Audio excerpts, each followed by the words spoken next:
নমস্কার, আজকের ভিডিওতে আপনাদের সবাইকে অনেক অনেক স্বাগত জানাই। বেশ বড় সাইজের একটা ওল নিয়েছি। আজকে আমি এই ওলটা রান্না করব। ওলের গায়ে কিন্তু ছোট ছোট শিকড় বাকড় বেশ অনেকগুলোই থাকে। আমাদের এদিকে কিন্তু ওলটাকে ভালো করে পরিষ্কার করে এরকম ছুলে ছুলে বিক্রি করে।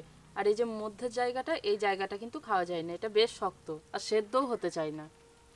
ওলের তো বিভিন্ন রকমের রান্নাই হয়, তারই মধ্যে আমি দুটো রান্না করব। আমি কিভাবে করছি পুরো ভিডিওটা দেখবেন, আশা করি ভালো লাগবে। তাহলে চলুন এখন ওলটা কেটে নিই।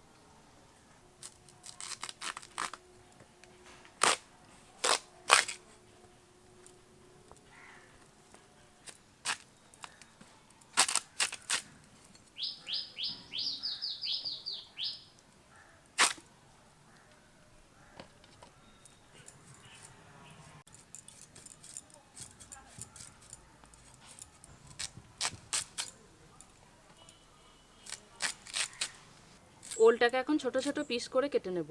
খুব বেশি ছোটও না, খুব বেশি বড়ও না।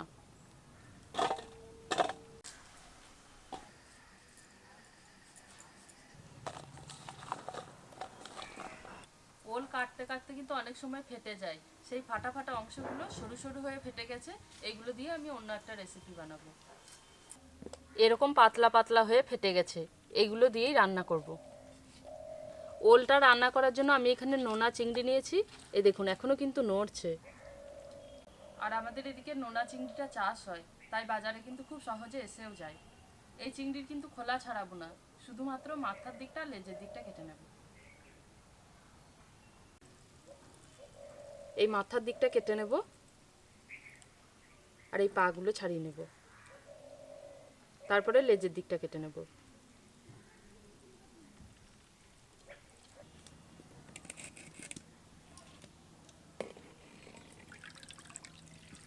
বড় করে কেটে রাখা ওলগুলো সেদ্ধ হতে দেব। সামান্য লবণ দেব। ওদিকে ওলটা সেদ্ধ হতে বসিয়েছি আর এদিকে আমি দু রকমের মশলাটা বেটে নেব। সাদা সর্ষে 1 চা চামচ, কালো সর্ষে 1 চা চামচ, আর দেব 3টে কাঁচা লঙ্কা।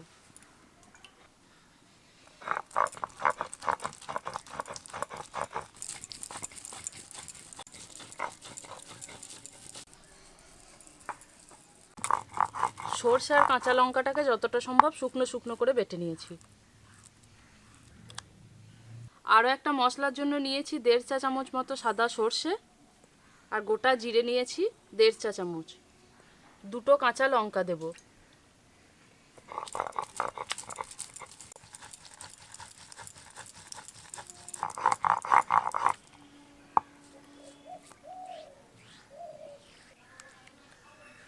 ওলটা সেদ্ধ হতে দিয়েছিলাম, বেশ কিছুক্ষণ হয়ে গেছে। ওল কিন্তু খুব ভালোভাবে সেদ্ধ হয়ে গেছে।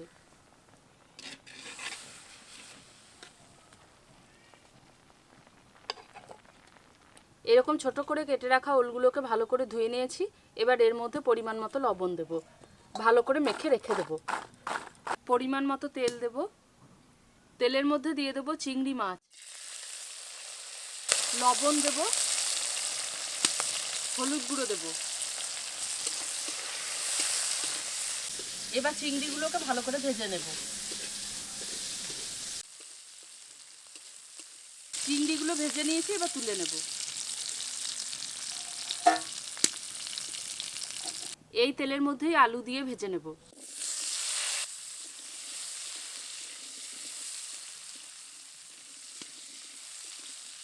আলুগুলো লাল লাল করে ভেজে নিয়েছি, এবার তুলে নেব। এই তেলের মধ্যেই ওল দিয়ে ভেজে নেব।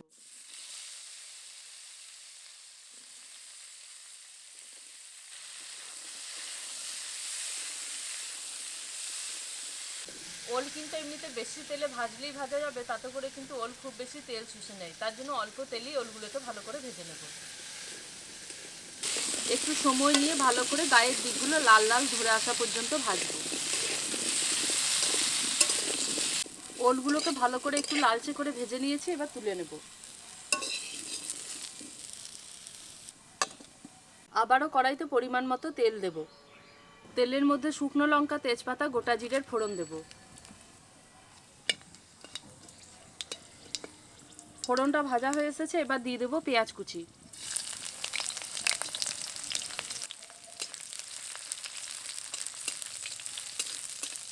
পেঁয়াজটা ভাজা হয়ে এসেছে, এবার দিয়ে দেবো আদা রসুন বাটা।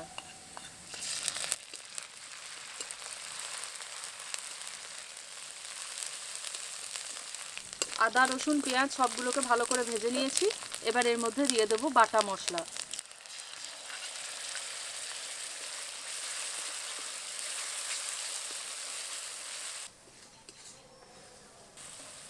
এখন এর মধ্যে দিয়ে দেবো স্বাদ মতো লবণ, হলুদ গুঁড়ো দেব। এবার মশলার কাঁচা গন্ধ চলে যাওয়া পর্যন্ত ভালো করে কষিয়ে নেব। মশলাটাকে কিছুক্ষণ খুব ভালো করে কষিয়ে নিয়েছি, কাঁচা গন্ধটাও চলে গেছে আর একটু তেল ছাড়তেও শুরু করেছে। এবার এর মধ্যে দিয়ে দেবো ভেজে রাখা আলু আর ওল। আবারও কিছুক্ষণ মশলার সাথে ভালো করে কষিয়ে নেব। কিছুক্ষণ ভালো করে কষিয়ে নিয়েছি। এবার ওল এবং আলু ভালোভাবে সেদ্ধ হওয়ার জন্য এর মধ্যে জল দেব।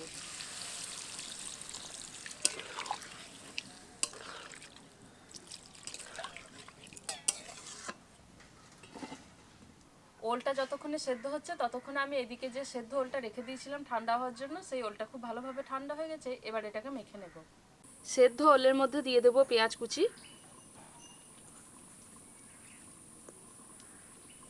স্বাদ মতো লবণ দেব, সরষে আর কাঁচা লঙ্কা বেটে রেখেছিলাম সেটা দিয়ে দেব। এবার সবগুলোকে ভালো করে মেখে নেব।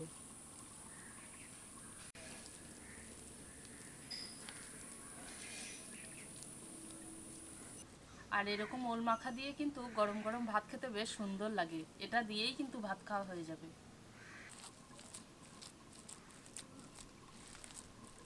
সবগুলোকে ভালো করে মেখে নিয়েছি। এবার এর মধ্যে দেব কাঁচা সর্ষের তেল, আবার খুব ভালো করে মেখে নেব।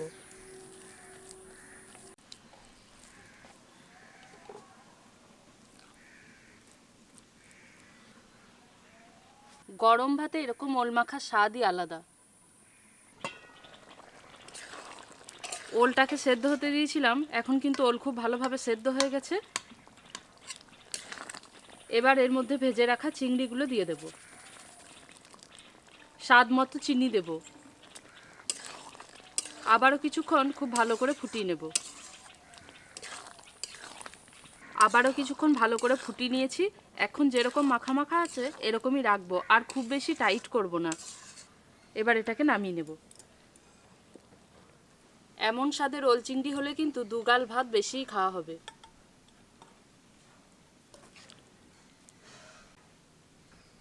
আজকে আমি ওল দিয়ে দুটো রান্না করলাম, একটা হচ্ছে সর্ষে বাটায় ওল মাখা আর একটা হচ্ছে ওল চিংড়ি। দুটো রান্না কেমন লাগলো অতি অবশ্যই জানাবেন। আজকের ভিডিওটা এখানেই শেষ করছি। দেখা হচ্ছে পরের ভিডিওতে নতুন একটা রেসিপির সাথে। সবাই খুব ভালো থাকবেন, সুস্থ থাকবেন।